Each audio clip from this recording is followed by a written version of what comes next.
Story jam में आपका स्वागत है। यहाँ आप सुनेंगे कहानियाँ, कुछ नई, कुछ पुरानी, कुछ जानी, कुछ अनजानी।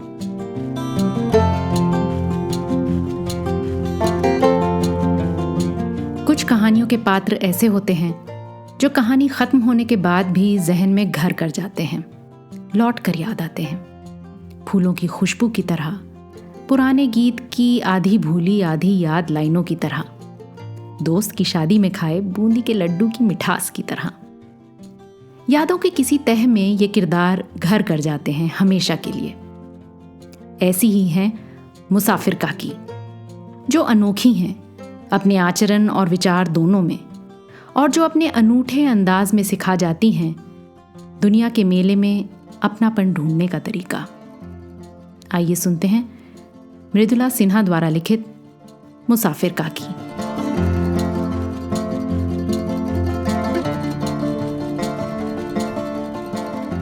दादी की वो कोई पहली यात्रा नहीं थी। वो तो पर्व त्योहार पर गंगा स्नान से लेकर मेला ठेला घूमने घुमाने में दक्ष हो गई थी। अयोध्या, मथुरा, काशी, जनकपुर धाम के साथ चारों धामों की यात्रा समाप्त कर गंगा सागर भी हो आई थी। और इन तीर्थ स्थलों की यात्रा कर करके वे ऐसी यात्रा नायिका बन गई थी कि गांव की महिलाओं का झुंड लेकर बिना किसी पुरुष की सहायता के निकल पड़ती थी, कभी कभी तो बिल्कुल अकेली। जिन अधवस्या अथवा नवोढ़ा को अपने घर वालों से तीर्थ जाने की अनुमति नहीं मिलती हो, वो अपना अंतिम अस्त्र अपनाती थी। मैं अकेले थोड़ी जा रही हूं, मुसाफिर काकी के साथ जा रही हूं। फिर तो उनका ये अस्त्र अचूक बैठता था। जब मुसाफिर काकी संग साथ हो तो अपने घर वालों से क्या पूछना। राघव काका की अम्मा गांव भर की काकी थी। किसी की घूमनी काकी, किसी की दुख हरनी काकी, किसी की मोहिनी काकी, तो किसी की मुसाफिर काकी। मुसाफिर काकी की प्रसिद्धि हो गई। शायद 365 दिनों का 1/4 भाग वो गांव के बाहर ही रहती। एक यात्रा से लौट कर आती तो गांव भर में उनका यात्रा वृतांत यात्रारत रहता। उनकी अगली यात्रा की तैयारी शुरू हो जाती। तैयारी भी कोई ऐसी वैसी नहीं। हर यात्रा के दौरान उन्हें एक नया कड़वा मधु अनुभव होता।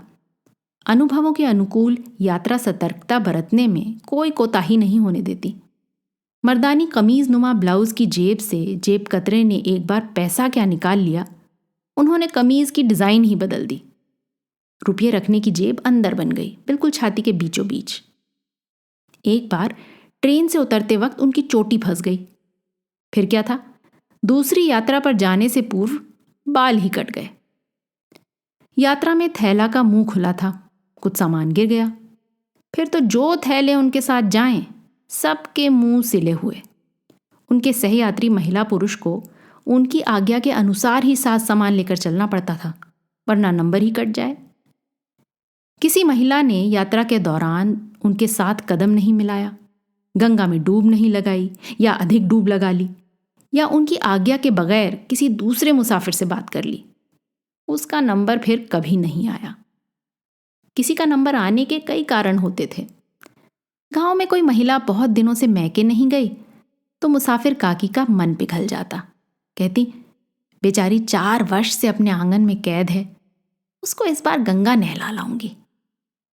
किसी को बहू ने तंग किया तो मुसाफिर काकी कहती, चल चल, इस बार तुम्हें गंगा सागर ले चलती हूं, फिर इसको पता चलेगा सास के बिना गृह कार्य कैसे चलता है। गांव की मुसाफिर काकी यानी मेरी दादी जब कभी तीर्थ धाम से लौटकर आती, घर भर के सदस्यों के लिए छोटी मोटी चीजों से उनका एक थैला भरा होता। हम सब घेर कर बैठ जाते। माँ चाची उनके लिए गर्म पानी करती, उनके पैर हाथ धोती, नहलाती, खाना खिलाती। कई दिनों तक गांव भर की औरतों से उनकी खाट घिरी रहती। सब बारी बारी से उनका शरीर दबाती, तेल लगाती, आशीर्वाद पाती। सुहागन को सिंदूर लगाकर मिश्री की गोली देती। विधवाओं के लिए तुलसी की माला तो कोई भगवान की छोटी पीतल कांसे की मूर्ति। उपहार से भी अधिक लोगों की रुचि उनके यात्रा वृतांत में होती। एक बार तिरुपति जाते हुए उन्हें रास्ते में कई मुसाफिर मिल गए। उनकी भाषा काकी के पल्ले नहीं पड़ी। काकी सुनाती, अब क्या बताऊं, तो छोड़ा सीट पर जमकर बैठ गया, घिसके ही नहीं। हम नीचे बैठे हुए, हमने खूब गाली दी। गाली सुनकर भी ही करता रहा, एकदम थुथुर। तब हम सोचे कि ये प्यार से ही मानेगा। हम बोले, ए बबुआ, हम तो हर आजी हुई। हमरा आसपास हमार संगी साथी हंसे लगे। ये की बुझे आजी उजी, दूसरा देश के हैं, अब का करें, परदेश में तो हित मोहब्बत से चलेगा परेला।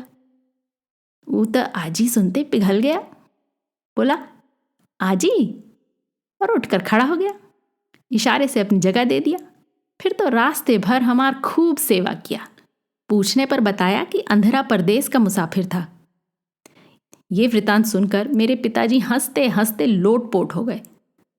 लोगों के पूछने पर बोले, अरे वो लड़के आंध्र प्रदेश के रहे होंगे। अब देखो इया को उसे अंधरा प्रदेश कह रही हैं, और दादी को आजी कहना तो सार्वदेशिक शब्द है ही। काकी भी हंस पड़ी, अरे वही अंधरा प्रदेश, अब हम का करें, कभी करकट प्रदेश, कभी मदरसा, कभी कानपुर, नागपुर, सब देश के लोग मिलते रहते हैं। काकी के लिए देश, परदेश और गांव का भेद मिट चुका था। उनके लिए कानपुर, नागपुर, जयपुर, जालंधर सब परदेश थे, पर सब जगह के लोग एक। काकी कहती, अलग अलग बोली है तो का, सबसे हम इशारा से बात कर ले ली, हमार बोली सब समझेला। काकी तीर्थाटन करते करते समाज सेवी भी हो गई थी। गांव की कई लड़कियों की शादी वो तीर्थ स्थान पर ही तय कराती, गांव आकर घर वालों को बताती। गांव वालों की क्या हिम्मत जो मुसाफिर काकी की बात काटते। प्रवचन सुन सुनकर सुजान हो गई थी, इसलिए क्या मर्द क्या औरत सबको रामायण, भागवत, सुख सागर का प्रसंग सुनाती रहती। किसी तीर्थ स्थान पर किसी अच्छे साधु महात्मा से भेंट हो गई, उसे न्योत लाती, आप हमारे गांव में चलिए, ये सब कथा गांव में सुनाओगे तो झगड़ा झंझट कम हो जाएगा, सब घर स्वर्ग बन जाएगा। फिर तो गांव वालों की मदद से साधु का प्रवचन आयोजित हो जाता। काकी मगन हो जाती, ये हमार गांव आज अयोध्या, मथुरा, काशी हो गई। गांव लौटकर भी उनकी दिनचर्या साधु संतों से धर्मस्थलों पर सुने नियमों के अनुकूल होती। उनके कारण वो एक अकेला गांव था जहां छुआछूत नहीं थी। कोई दबंग सास भी अपनी बहू को यातनाएं नहीं देती। किसी पुरुष का अपनी पत्नी पर उठा हाथ थरथरा जाता था काकी के भय से। पर उन्हें साधु असाधु की खूब पहचान थी। गेरुआ वस्त्र में कोई ढोंगी उनसे टकरा जाए फिर तो उसकी खैर नहीं। एक ऐसे ही असाधु के गेरुआ वस्त्र उतरवा कर उसे सादी धोती पहनवा दी थी। निर्लज्ज कहीं का, काम धाम नहीं करेगा, भीख मांगेगा, ले ये ले कुदाल, मेरा खेत कोड़, फिर भरपेट खाना खिलाऊंगी। फिर तो 4 दिनों तक उससे खेत कोड़वाती और भोजन करवाती रही। ऐसे मौके पर गांव के पुरुष भी उनका साथ देते थे। वो उनको कहती, अरे बचवा, तू लोग मेरा नाम मुसाफिर काकी रख दिया। मुसाफिर तो सब हैं, ई भवसागर में सब मुसाफिर ही तो हैं। देह त्यागने का समय आया तो समझो यात्रा खत्म। इसलिए कहती हूं, नेम धर्म से रहो, जहां से आए हो वहीं जाना है। क्या बूढ़ा, क्या जवान, क्या स्त्री, क्या पुरुष, सब उनकी बात ध्यान से सुनते। कोई कहता, अरे रे, यही सब बात तो बड़े महात्मा जी बोलते थे, यही हमारी काकी बोलती हैं। दूसरा कहता, तो हमारी मुसाफिर काकी कौन महात्मा से कम है, देश परदेश घूम घूम कर महात्मा ही हो गई हैं। हर यात्रा के उपरांत गांव वालों के लिए एक नया संदेश लेकर आती। इडली चक्कर आती और अपनी दाल भरी पूड़ी चूड़ा चखा कर आती। कभी सरसों का साग और मक्का की रोटी के पंजाबी संस्करण का प्रचार अपने गांव में करती, तो कभी दाल बाटी चूरमा का मिलान अपनी लिट्टी से करती आती। इडली और डोसा में उनके लिए कोई नयापन नहीं था, उनके गांव का वगैरह और चावल की रोटी ही तो थी। धर्मस्थलों पर बटे पर्चा पत्रों को बड़े जतन से सहेज कर ले आती। गांव के पढ़े लिखे युवकों से पढ़वा कर सुनती और सुनाती। हरिद्वार में महाकुंभ लग रहा था। काकी की यात्रा की तैयारी शुरू। मैंने भी जिद ठान ली, मैं भी जाऊंगी। काकी ने इनकार कर दिया, नहीं नहीं, तुमको लेकर नहीं जाऊंगी। मैंने शिकायत की, क्यों, गांव भर की औरतों को लेकर जाती हो, मुझे क्यों नहीं? बोली, बेटी तुम्हारी उम्र छोटी है, जमाना खराब है, अब मैं तुम्हें संभालूंगी कि अपने को? मैं भी तो बूढ़ी हो गई ना, न जाने कब कहाँ मेरी यात्रा खत्म हो जाए। मैंने जिद ठान ली। मेरी जिद के आगे उन्हें झुकना पड़ा। हरिद्वार जाने के पूर्व वे गांव भर में घूमती रहीं, एक भी घर नहीं छोड़ा। लोगों को आश्चर्य भी हुआ। गांव भर के लोग उन्हें विदा करने आए। मुसाफिर काकी के साथ स्त्री पुरुषों की बड़ी जमात थी। कम उम्र की अकेली मैं। दादी ने गाड़ी में चढ़ने से पूर्व अपनी कमर में साड़ी का एक छोर कसकर बांधा, दूसरा छोर मेरी कमर में बांधने लगी।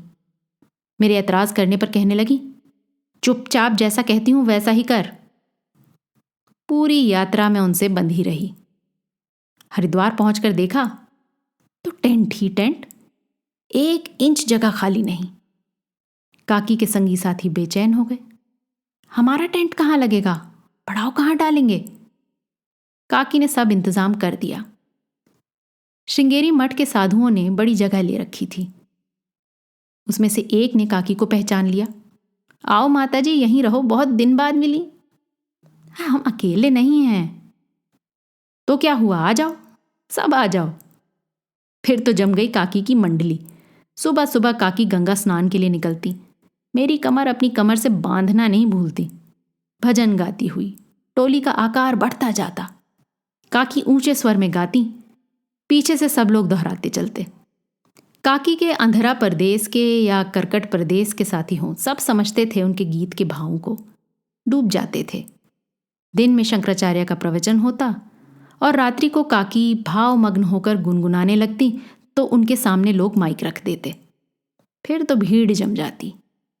काकी गीतकार भी थी, समय अनुकूल गीतों की रचना कर लेती थी।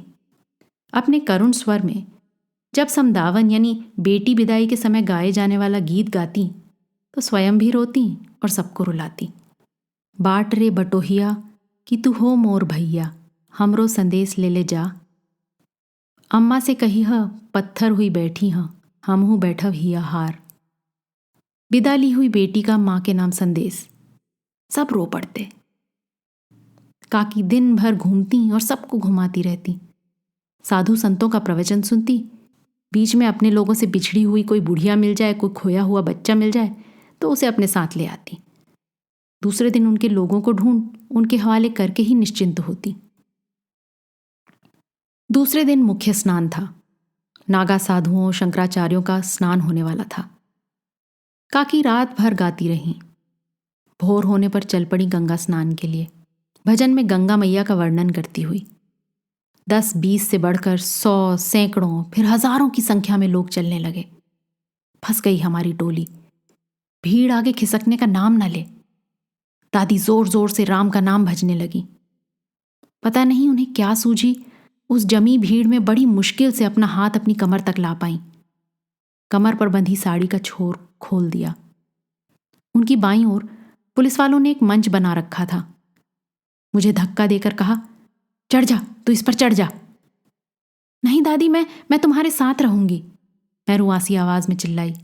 वो चिल्लाई, चढ़ जा ऊपर, मैं कहती हूं जा। एक पुलिस वाले को डांट कर बोली, खींच इसे ऊपर, मेरी पोती है, संभाल कर रखना, अभी आके ले जाऊंगी। पुलिस वाले ने मुझे खींच लिया।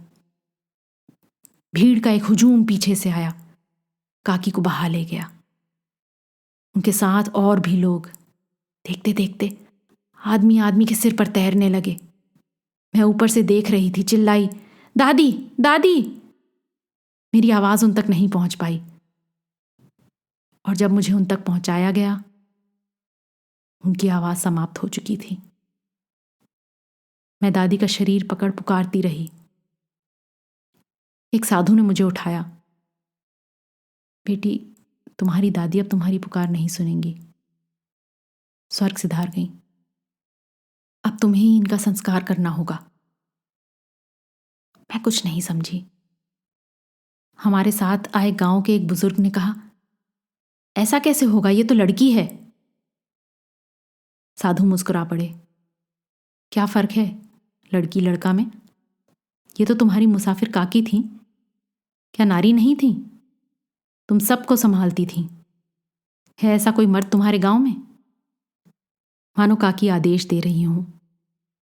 ये सच्चा साधु है, इसकी बात मान ले। गांव वालों ने साधु की बात मानकर मेरे हाथ से ही दादी को मुखाग्नि दिलवाई। साधु महात्मा, अंधरा परदेस, करकट परदेस, देश के कोने कोने से आए लोग काकी की अंतिम यात्रा में शरीक हुए। एक गंगा की तरह चलायमान मुसाफिर की यात्रा गंगा किनारे समाप्त हुई।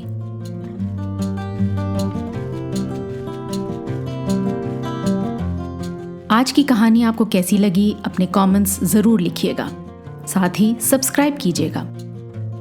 आपके फैमिली और फ्रेंड्स में आप जैसे ही कहानियों के शौकीन कदरदान और हैं, उन्हें ये कहानी व्हाट्सएप पर फॉरवर्ड करें।